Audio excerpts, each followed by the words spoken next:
തദ്ദേശ തിരഞ്ഞെടുപ്പിലെ തകർപ്പൻ ജയത്തിനു ശേഷം UDF പവർഫുൾ ഫോഴ്സായി മാറുന്ന കാഴ്ചയാണ് ദിവസവും കേരളക്കര കാണുന്നത്. VD സതീശൻ എന്ന കരുത്തനായ പ്രതിപക്ഷ നേതാവ് വിസ്മയകരമായ നീക്കം നടത്തി UDFനെ വിപുലീകരിക്കുന്ന പണികൾ വിജയകരമായി കൈകാര്യം ചെയ്യുന്നു. യുവ നേതാക്കളും മറ്റ് മുതിർന്ന നേതാക്കളും തങ്ങളുടെ ഐക്യത്തെ ഒരിഞ്ച് ചലിക്കാൻ അനുവദിക്കാതെ ശക്തിഭദ്രമാക്കുന്നു. അവിടെ ഫൈനൽ കളിക്കാനൊരുങ്ങുന്ന കോൺഗ്രസ് ഗ്യാലറിയെ ത്രസിപ്പിക്കുന്ന ആവേശത്തോടെയാണ് കളം നിറയുന്നത്. കേന്ദ്ര സംസ്ഥാന സർക്കാരുകളുടെ ഒത്തുകളികളെയും ജനദ്രോഹ നടപടികളെയും യാതൊരു ദയയും കൂടാതെ കേരളക്കരയോട് വിളിച്ചു പറഞ്ഞുകൊണ്ട് BJP CPM കൂട്ടുകക്ഷികളുടെ കള്ളക്കളികൾക്ക് നേരെ അതിരൂക്ഷമായി കലഹിക്കുകയാണ് KC വേണുഗോപാൽ എന്ന കോൺഗ്രസിന്റെ മാസ്റ്റർ ബ്രെയിൻ. വരാനിരിക്കുന്ന നിയമസഭാ തെരഞ്ഞെടുപ്പിൽ കേരളം ചർച്ച ചെയ്യേണ്ടുന്ന രാഷ്ട്രീയ പ്രശ്നങ്ങൾ എന്തൊക്കെയായിരിക്കണമെന്നതിൽ സംശയമേതുമില്ലാതെ BJPയുടെയും CPMന്റെയും പോസ്റ്റിലേക്ക് ഒരേ തീവ്രതയിൽ മിന്നലാക്രമണം നടത്തുന്ന KCയുടെ വാക്കുകൾ നമുക്കൊന്ന് കേൾക്കാം. ദേശീയ തലത്തിൽ കോൺഗ്രസ് പാർട്ടി ഐതിഹാസികമായിട്ടുള്ള ഒരു സമര പോരാട്ടങ്ങൾക്ക് കൂടി തുടക്കം കുറിച്ചിരിക്കുകയാണ്. രാജ്യവ്യാപകമായി 45 ദിവസക്കാലം നീണ്ടു നിൽക്കുന്ന മൻരേഗ ബച്ചാവോ സംഗ്രാം എന്ന പേരിൽ ഐതിഹാസികമായിട്ടുള്ള സമരമാണ് പാർട്ടി നടത്തുന്നത്. ഇത് കേവലം ഒരു സമരം മാത്രമല്ല. മൻരേഗ എന്ന് പറയുന്നത് ദരിദ്രരുടെ തൊഴിലവകാശത്തിൻ്റെ അടിത്തറയാണ്. നമ്മുടെ രാജ്യത്തെ ദരിദ്രരായിട്ടുള്ള ആളുകളുടെ തൊഴിലവകാശത്തിൻ്റെ അടിത്തറയായിട്ടുള്ള ഈ മൻരേഗയെ കൊല്ലാക്കൊല ചെയ്യാനാണ് പുതിയ നിയമത്തിലൂടെ കേന്ദ്ര സർക്കാർ തയ്യാറായിരിക്കുന്നത്. പാർലമെൻറ്റിലെ എൻ്റെ സഹപ്രവർത്തകരെല്ലാം ഇവിടെ ഇരിക്കുന്നുണ്ട്. ആ ബില്ല് അവതരണ വേളയിൽ പാർലമെൻറ്റിൽ പ്രതിപക്ഷത്തിൻ്റെ എല്ലാ വാദമുഖങ്ങളെയും ഖണ്ഡിച്ചുകൊണ്ട് ഞങ്ങൾ ആദ്യം പറഞ്ഞു ബില്ല് സ്റ്റാൻഡിംഗ് കമ്മിറ്റിക്ക് വിടണം, ഇതൊരു വിശദമായ ചർച്ചയ്ക്ക് വിധേയമാക്കണം. അനുസരിച്ചില്ല. അർദ്ധരാത്രി സത്യത്തിലൊരു നിയമം എങ്ങനെ ബുൾഡോസ് ചെയ്യാൻ പറ്റുമെന്ന രീതിയിൽ ജനാഭിലാഷങ്ങൾക്കെതിരായിട്ടുള്ള ഒരു പദ്ധതിയെ കൊല്ലുകയായിരുന്നു. മഹാത്മാഗാന്ധി എന്ന് പറയുന്ന നമ്മുടെ രാഷ്ട്രപിതാവിനെ നാഥുറാം വിനായക് ഗോഡ്സെ വെടിവെച്ച് കൊല്ലുകയുണ്ടായി. കിട്ടുന്ന അവസരങ്ങളിലൊക്കെ തന്നെ പണ്ഡിറ്റ് ജവഹർലാൽ നെഹ്റുവിനെയും സ്വാതന്ത്ര്യ സമര നേതാക്കന്മാരെയും അവരുടെ ആശയങ്ങളെയും കൊല്ലാൻ സംഘപരിവാറും BJPയും നരേന്ദ്രമോദിയും ശ്രമിച്ചുകൊണ്ടിരിക്കുകയായിരുന്നു. ഏറ്റവും ഒടുവിൽ ഈ ബില്ലിലൂടെ മഹാത്മാഗാന്ധിയുടെ പേര് മാറ്റിയിട്ട് ഗാന്ധിയുടെ ആശയത്തെ ഒരിക്കൽ കൂടി BJPയും സംഘപരിവാറും കൊന്നിരിക്കുകയാണ്. ഗാന്ധിയുടെ ആശയമായിരുന്നു ഗ്രാമസ്വരാജ്, നിങ്ങൾക്കറിയാം. ഗാന്ധിയുടെ ആശയമായിരുന്നു പഞ്ചായത്തി രാജിൻ്റെ ശാക്തീകരണം. ആ പഞ്ചായത്ത് രാജ് ശാക്തീകരണത്തിൻ്റെ ഏറ്റവും ബൃഹത്തായിട്ടുള്ള മാതൃകയാണ് ഗ്രാമീണ തൊഴിലുറപ്പ് പദ്ധതി. ലോകം കണ്ട ഏറ്റവും വലിയ തൊഴിൽ ദാന പദ്ധതി, ലോകം കണ്ട ഏറ്റവും വലിയ ദാരിദ്ര്യ നിർമ്മാർജ്ജന പദ്ധതി. ഈ പദ്ധതിയിലൂടെ, ഈ ബില്ലിലൂടെ കൊണ്ടുവന്നിരിക്കുന്ന മാറ്റങ്ങൾ എന്തൊക്കെയാണെന്ന് നമ്മൾ മനസ്സിലാക്കണം. ഈ ബില്ല്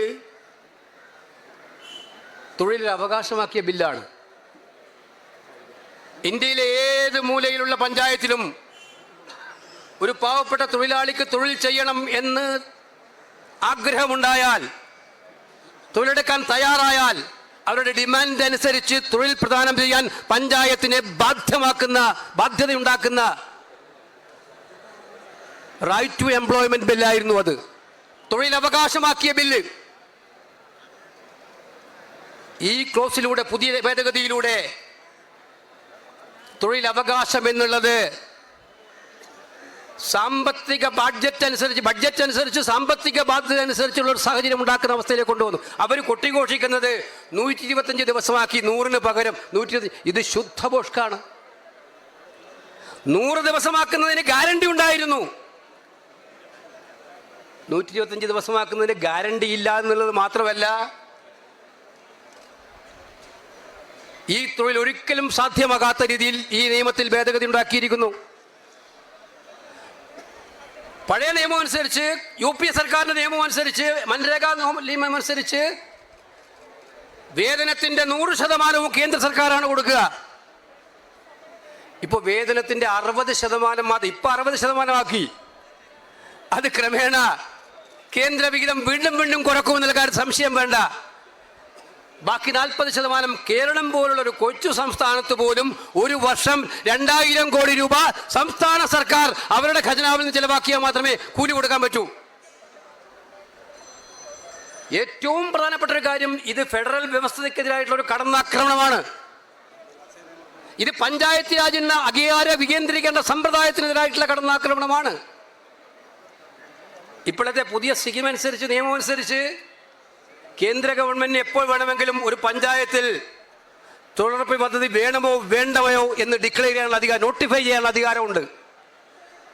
ആ നോട്ടിഫൈയിങ് പവർ പഞ്ചായത്തിൽ നിന്നും എടുത്തു മാറ്റി കേന്ദ്ര സർക്കാർ നേരിട്ട് ഏറ്റെടുത്തിരിക്കുകയാണ്. എന്തായിരിക്കും അതിന്? ഇത് അധികാര വികേന്ദ്രീകരണമാണോ? പഞ്ചായത്തുകൾ തീരുമാനിക്കേണ്ട കാര്യം കേന്ദ്ര സർക്കാർ നോട്ടിഫിക്കേഷനോടെ തീരുമാനിക്കുമെന്ന് പറയുന്നത് ഏത് അധികാര വികേന്ദ്രീകരണത്തെ ശക്തിപ്പെടുത്താനാണ്? പിന്നെ സോഷ്യൽ ഓഡിറ്റിംഗ് ഇപ്പോൾ നിലവിലുണ്ട്. സോഷ്യൽ ഓഡിറ്റിംഗ് ആവാം. പക്ഷേ ഈ പാവപ്പെട്ട ഇവിടെ ഇരിക്കുന്ന തൊഴിലുറപ്പ് തൊഴിലാളികൾ ജോലി ചെയ്ത് തഴമ്പിച്ച കൈയുമായി ബയോമെട്രിക് എടുത്ത് മാത്രമേ ഇനി പോകാൻ പറ്റൂ എന്ന് പറയുന്നത് മലമ്പ്രദേശങ്ങളിൽ, ഗിരിപ്രദേശങ്ങളിലൊക്കെ താമസിക്കുന്ന പാവപ്പെട്ട തൊഴിലുറപ്പ് തൊഴിലാളികളെ ഈ പദ്ധതിയിൽ നിന്നും അകറ്റി നിർത്താൻ വേണ്ടിയിട്ടല്ലേ?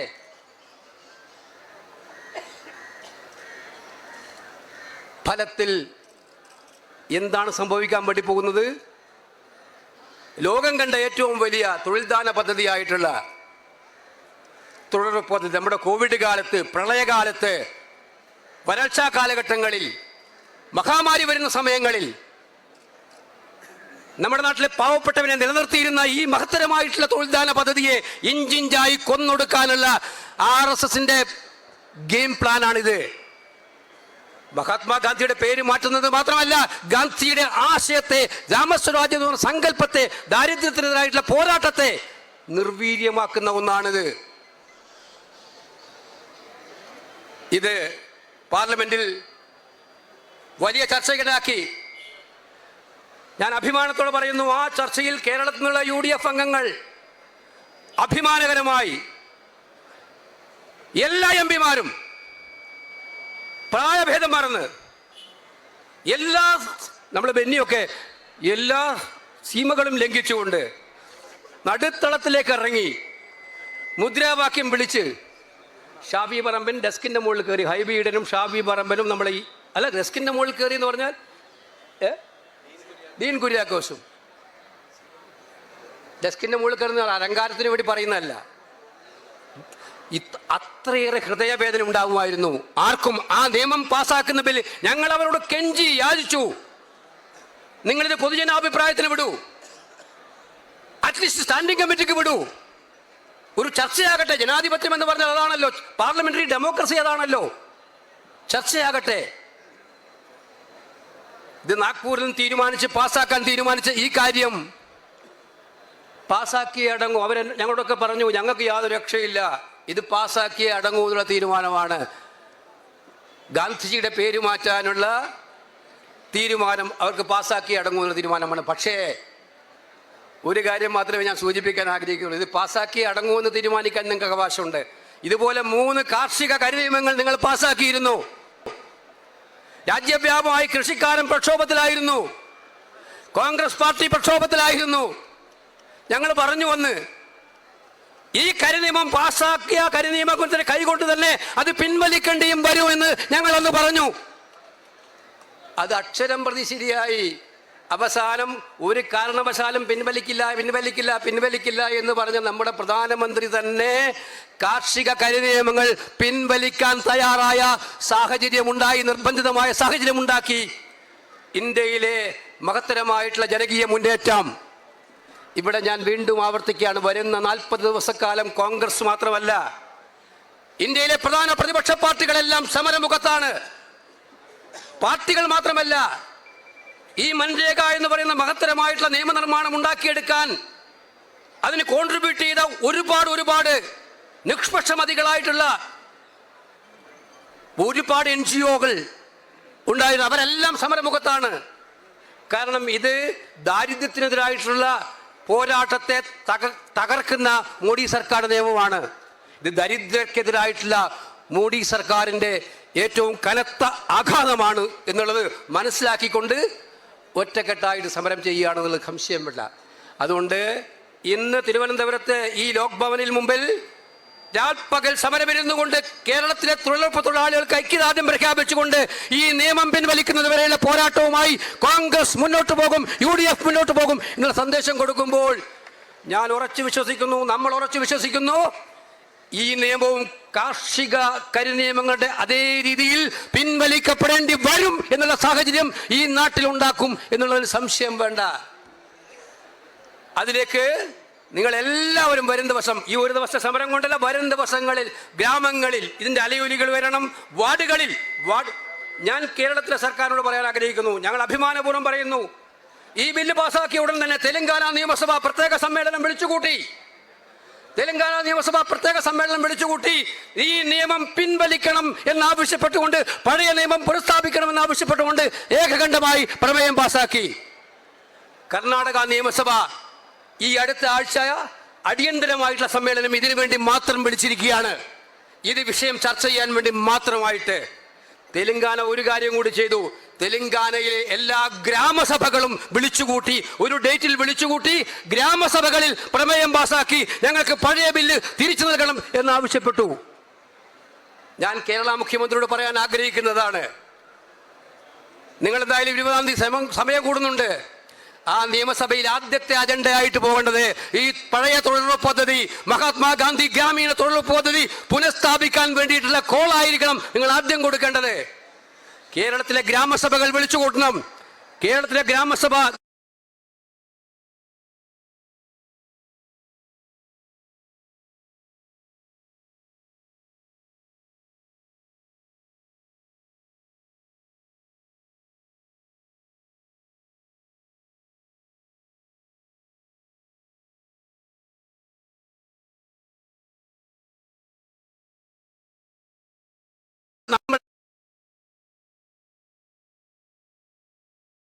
ഇടക്കാലത്ത് നിർവീര്യമാക്കി ഈ സർക്കാർ. ആ ഗ്രാമസഭകളെ പുനരുജ്ജീവിപ്പിക്കണം. പാവപ്പെട്ട തൊഴിലാളികളെ കൂടി വിളിക്കണം ആ ഗ്രാമസഭയിൽ. അവിടെ ഒറ്റക്കെട്ടായ ശബ്ദമുയരണം, പ്രമേയമായിട്ട് വരണം. കേരളത്തിൻ്റെ ഗ്രാമാന്തരങ്ങളിൽ ഈ പദ്ധതിക്കെതിരായിട്ടുള്ള പോരാട്ടത്തിൻ്റെ വെളിച്ചം വിടണമെന്ന് മാത്രമേ പറയാൻ ആഗ്രഹിക്കുന്നുള്ളൂ.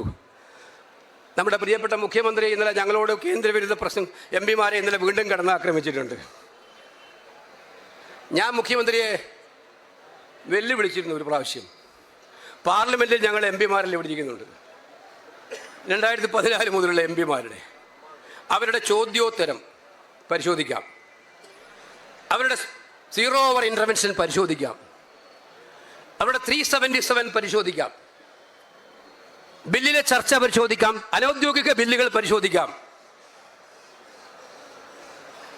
എല്ലാ ദിവസവും കേരളത്തിൽ നിന്നുള്ള ഒരു കോൺഗ്രസ് MP, ഒരു UDF MP എങ്കിലും കേരളത്തിൻ്റെ പ്രശ്നങ്ങൾ പറയാതെ ആ പാർലമെൻറ്റ് നടക്കുന്ന ദിവസങ്ങളിൽ മുന്നോട്ട് പോയിട്ടില്ല എന്നുള്ളത് വാസ്തവമായിരിക്കെ ഇങ്ങനെ എല്ലാ ദിവസവും ഇത് ഞങ്ങൾ നിങ്ങളുടെ MP-മാരെ ആക്ഷേപിക്കാനൊന്നും ഞങ്ങൾ ഉദ്ദേശിക്കുന്നില്ല. അങ്ങനെ ഉദ്ദേശിച്ചിട്ടുണ്ടെങ്കിൽ മുഖ്യമന്ത്രി പറഞ്ഞതിന് മറുപടി പറയേണ്ടത് അത് തമ്മിലൊന്നും താരതമ്യമാണ് ചെയ്യേണ്ടത്.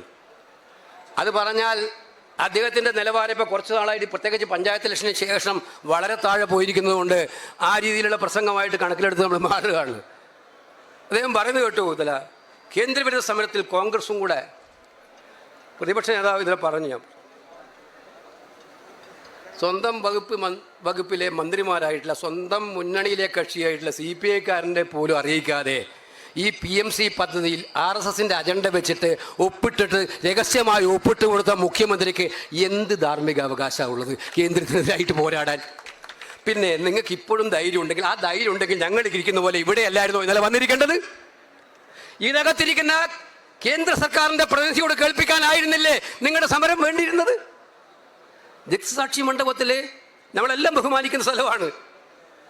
പക്ഷെ ഇന്നലത്തെ മെസ്സേജ് പോകേണ്ടത് എവിടെയായിരുന്നു? നിങ്ങൾക്ക് സമരം കേന്ദ്രത്തിനെതിരായിട്ടുള്ള ആത്മാർത്ഥമായ സമരമായിരുന്നെങ്കിൽ ഇവിടെ മുഖ്യമന്ത്രി ഇരുന്നെങ്കിൽ മനസ്സിലാക്കാൻ ഇരിക്കാൻ പറ്റുമോ? പുറത്ത് ഗവർണർക്കെതിരായിട്ടുള്ള പോരാട്ടം, വൈസ് ചാൻസലർമാർ വീതിച്ചെടുക്കുന്ന സമീപനം. കേരളത്തിലെ വൈസ് ചാൻസലർമാർ ഗവർണറും മുഖ്യമന്ത്രിയും തമ്മിൽ വീതിച്ചെടുക്കുകയല്ലേ ചെയ്ത്. എന്തൊരു SFIക്കാരെ കൊണ്ട് ഇവിടെ സമരം ചെയ്യിപ്പിക്കുക, എന്നിട്ട് അവസാനം അതേ സമരം ചെയ്ത ആളുകൾക്കെ തന്നെ വൈസ് ചാൻസലറായിട്ട് മാറ്റുക. ഇതല്ലേ നിങ്ങൾ ചെയ്തത്? അതുകൊണ്ട് എനിക്ക് ഇക്കാര്യത്തിൽ പറയാനുള്ളത്, മുഖ്യമന്ത്രി ഞങ്ങൾക്കൊരു കാര്യം കൺസിസ്റ്റൻ്റായ സ്റ്റാൻഡാണ് കോൺഗ്രസിന്. രാജ്യത്തിൻ്റെ ജനാധിപത്യത്തെ തകർക്കുന്ന, മതേതരത്വത്തെ തകർക്കുന്ന ഈ എല്ലാ സമീപനങ്ങളെയും ഞങ്ങൾ എതിർക്കും. PMC പോലെയുള്ള പദ്ധതി എന്തിനായിരുന്നു എന്ന് ഞങ്ങൾ മനസ്സിലാക്കി. കേരളത്തിലെ RSSൻ്റെ അജണ്ട നടപ്പിലാക്കാൻ തന്നെയായിരുന്നു. അതുകൊണ്ടാണ് അതിൽ ഒപ്പിടുന്നതിന് മുമ്പേ ഒപ്പിടരുത് എന്ന് പറഞ്ഞത്. ഞങ്ങൾ മാത്രമല്ല, നിങ്ങളുടെ കൂടെയുള്ള കക്ഷികളും പറഞ്ഞു. എന്നിട്ട് സബ് കമ്മിറ്റി ഉണ്ടാക്കുന്നു പറഞ്ഞു. എവിടെ പോയി സബ് കമ്മിറ്റി? ബിനോയ് വിശ്വം ഒന്ന് മറുപടി പറയണം. ആ സബ് കമ്മിറ്റി എവിടെ പോയി? ഇത് മുഖ്യമന്ത്രി പറയാൻ തയ്യാറാകണ്ടേ? ഞങ്ങളെ കുറ്റപ്പെടുന്നതിന് മുമ്പ് സ്വന്തം ഒന്ന് കണ്ണാടി നോക്കണം. ഫാസിസ്റ്റുകൾ സ്വന്തം കണ്ണാടി നോക്കാറില്ല. ആ ചിത്രത്തിലേക്ക് മുഖ്യമന്ത്രി വരരുത്, ഫാസിസ്റ്റുകളുടെ ഇതിൽ. കാരണം കണ്ണാടി നോക്കിയാൽ തങ്ങളുടെ വികൃതമായ മുഖം കണ്ട് ആ കണ്ണാടി തല്ലിപ്പൊളിക്കുന്ന സ്വഭാവമാണ് ഫാസിസ്റ്റുകൾക്കുള്ളത്. അതുകൊണ്ട് ആ മുഖവും ആ സമീപനം നിങ്ങൾക്കുണ്ടാവരുത്. നിങ്ങൾ ചെയ്ത കാര്യങ്ങളെക്കുറിച്ച് ബഹുമാനപ്പെട്ട മുഖ്യമന്ത്രി ഒന്ന് പരിശോധിക്കുന്നത് നന്നായിരിക്കും എന്നാണ് എനിക്ക് പറയാനായിട്ടുള്ളത്. അതുകൊണ്ട് നമുക്കൊന്നിച്ച് പോരാടാം.